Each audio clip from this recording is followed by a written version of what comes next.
अस्सलाम वालेकुम दोस्तों, मैं न्यूयॉर्क पहुंच गया हूं पाकिस्तान और इंडिया के मैच के लिए। पाकिस्तान क्रिकेट टीम कुछ बड़ी तब्दीलियां करने जा रही है, जिसकी लेटेस्ट अपडेट आपसे शेयर करनी थी कि पाकिस्तान सैम अयूब को वापस मैदान में उतारने जा रहा है आज़म खान की जगह भारत के ख़िलाफ़ कल होने वाले मैच के लिए। और सैम अयूब की पोजीशन के ऊपर जो डिबेट हुई है टीम मैनेजमेंट की, हमारे ज़राए बताते हैं कि पहले सैम अयूब को नंबर 5 के ऊपर या नंबर 6 के ऊपर आज़म खान की जगह बैटिंग कराने पर इत्तेफाक हुआ, लेकिन बाद में ये इत्तलात आई हैं और कंफर्म इत्तलात हैं कि सैम अयूब को रिजवान के साथ बतौर ओपनर इंडिया के ख़िलाफ़ मैदान में उतारने का फ़ैसला हुआ है और कप्तान बाबर आज़म वन डाउन की पोजीशन पर खेलेंगे।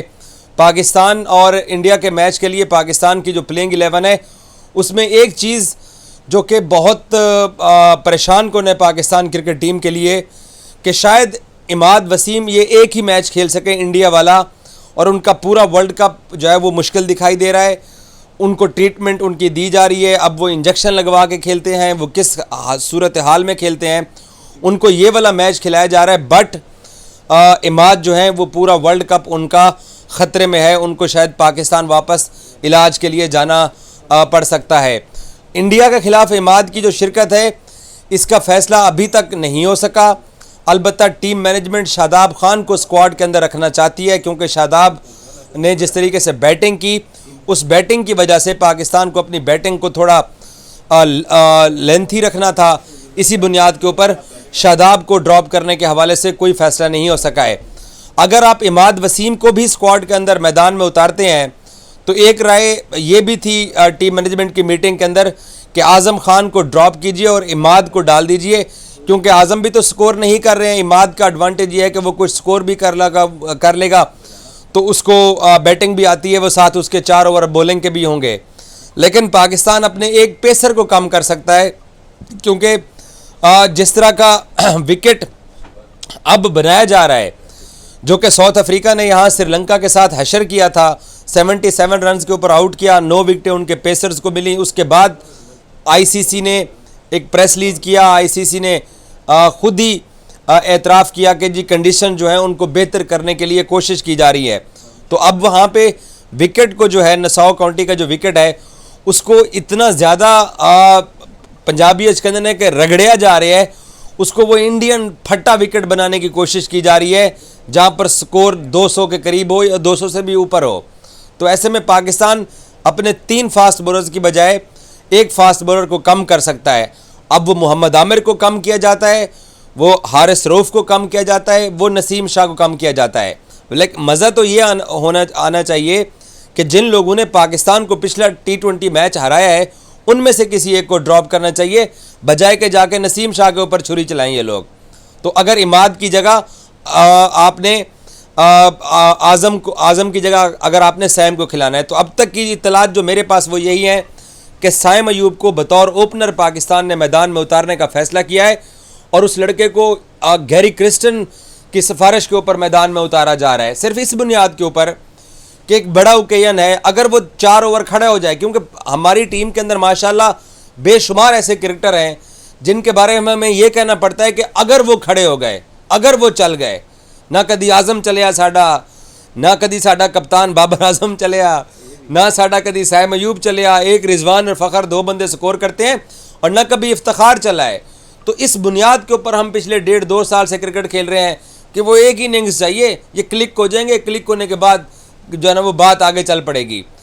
तो उस बुनियाद के ऊपर सैम अयूब को दोबारा मैदान में उतारा जा रहा है, क्योंकि आप इंडिया का बॉलिंग कम्बिनेशन देखो, बुमराह फर्स्ट चेंज के बाद आता है या सेकंड चेंज के बाद आता है। अर्शदीप सिंह ने पहला ओवर डालना है, दूसरा ओवर सिराज ने डालना है, तो अर्शदीप फिर तीसरा ओवर डालने आएगा, चौथा प्रॉब्ली सिराज भी डाल सकता है। तो जब 5वां या 6ठा ओवर होगा, या हार्दिक आएगा या बुमराह आएगा, तो उस ऑड एक्शन का सामना नहीं करना पड़ेगा सैम अयूब को। तो इसलिए पाकिस्तान ने यह डिसीजन किया है। एक ये भी लोगों के माइंड के अंदर है कि बाबर और रिजवान की जोड़ी इंडिया के सामने सक्सेसफुल है, तो उसके साथ जाना चाहिए, तो आज़म की जगह सैम को 5वें-6ठे नंबर पे खिलाया जाए, बट उसको भी नीचे वेस्ट करने की ज़रूरत है। सो इसलिए ये अब फैसला हुआ है कि उसको बतौर ओपनर ही मैदान में उतारा जाए, ताकि पाकिस्तान अग्रेसिवली इंडिया के ऊपर अटैक करे और उसका फिर पाकिस्तान को फ़ायदा हो। शादाब को इसलिए रखा जा रहा है कि एक तो उसने स्कोर किया, दूसरा वो 2 ओवर अपने कोटे के करा लेगा, 2 इफ्तिखार करा लेगा, तो इस बुनियाद के ऊपर उसके भी हैं। अब जो पाकिस्तान ने इमाद वसीम को अपने स्क्वाड के अंदर डालना है, मैं आपको यूँ समझे कि खबर दे रहा हूँ कि इमाद मुकम्मल फिट नहीं है। उनको ये मैच खिलाने की कोशिश की जा रही है ताकि वो किसी तरीके से इंजेक्शन लगवा लें, पेन किलर ले लें, बेहतर हो जाएं और बेहतर होके वो पाकिस्तान और इंडिया का ये जो क्रूशल मैच है इसको वो खेलें। लेकिन उसके बाद उनको पाकिस्तान ही जाना पड़ना है। जो जितना उनका मसला चल रहा है, ये 80% चांसेस हैं कि वो इंडिया वाले मैच के बाद अनाउंसमेंट आ जाएगी। और मैं आपको साथ ये भी बता दूं, आप जो लोग सुन रहे हैं उनके लिए ब्रेकिंग न्यूज़ है कि इमाद वसीम की रिप्लेसमेंट के तौर के ऊपर मेहरान मुमताज़ को बाकायदा लाहौर फ़ोन करके कहा गया कि आप तैयार रहो। उस बच्चे ने कल नेशनल क्रिकेट एकेडमी में जाके शाहिद असलम के सामने रिपोर्ट किया और शाहिद असलम ने मेहरान मुमताज़ का फ़िटनेस टेस्ट लिया। उसका फ़िटनेस टेस्ट लेने के बाद पाकिस्तान क्रिकेट बोर्ड की सिलेक्शन कमेटी और टीम मैनेजमेंट को रिपोर्ट भिजवाएगी और तकरीबन 4 घंटे तक Mehran Mumtaz national cricket academy में रहा और उसको बिल्कुल तैयार रहा गया। यहाँ तक भी मालूम हुआ है कि शायद वो लाहौर नेशनल क्रिकेट एकेडमी में ही स्टे करे, क्योंकि ये 9 तारीख का मैच जैसे ही ख़त्म होगा तो ये रिप्लेसमेंट अनाउंस हो सकती है अगर इमाद की सूरत हाल ऐसी रही। तो इसलिए वहाँ पर मेहरान मुमताज़ को तैयार रहने का कहा गया। उसामा मीर का चांस नहीं बना है पाकिस्तान के स्क्वाड में आने के लिए, क्योंकि बाबर और गैरी क्रिस्टन को लेफ्ट आर्म स्पिनर ही चाहिए। उन्होंने यही रिक्वेस्ट की है कि हमें लेफ्ट आर्म स्पिनर चाहिए, तो इसलिए ये तब्दीली भी पाकिस्तान क्रिकेट आगे जाके फोर्सफुली करनी पड़ रही है।